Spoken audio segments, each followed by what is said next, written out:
8 months ago, I met a Great Pyrenees who had lived in this outdoor cage for the past 2 years straight. His name was Cloud, and you might not have been here for his story, but he was my first independent rescue. He lived in here all day, all night in the Florida heat. And his neighbor actually messaged me on Facebook asking me to help him. She didn't know what to do or where to turn, but she wanted to get him out. So a few days later, I drove there because I felt really compelled to help.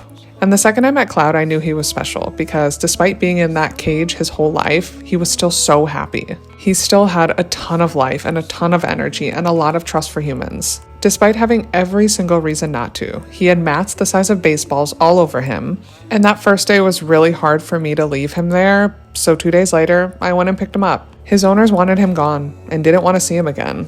And I truly couldn't bear to see him in that cage for another day. So you guys helped me raise donations to get him to the vet and get him up to date on all of his shots. I brought him to my house where he could roam free for the first time in probably 2 years. And despite having the whole yard, he still wanted to be next to me. We didn't have a plan yet, so he went to boarding for a few days. And then an amazing rescue named Dog Squad stepped up to help. Did I have a plan when I first picked him up? No, but we eventually figured it out. And within a week, I was driving him up to Georgia to meet the rescue. Cloud was living life for the very first time. Meeting new people, eating new things, seeing things that weren't the inside four walls of that box. The rescue found an awesome foster, and I had to say goodbye. I had only known Cloud for a week and a half, and I was already very much in love with him. But I knew that the best place for him was at this foster home.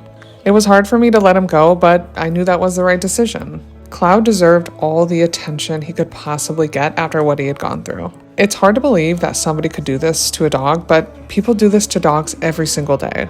And he's the happiest, friendliest, most lovable dog there possibly could be. He got a new foster sister who he plays with endlessly. They are the best of friends, and I couldn't have asked for a better spot for him. And honestly, when I first started this rescue mission on my own, I was nervous and in over my head, and I had no idea what to expect. But Cloud's story has proved to me that things will work out. When you give your time and energy into something, good things will happen for them. And now you can see he's the happiest dog that he could possibly be. I wanted to tell Cloud's story because it was a reminder to never not try to help. No matter how big or small it feels, you will make a difference in a dog's life. And the end result is always worth it, and now he's living his best life. And I couldn't have done it without the amazing rescue, social media, and his foster who ended up adopting him.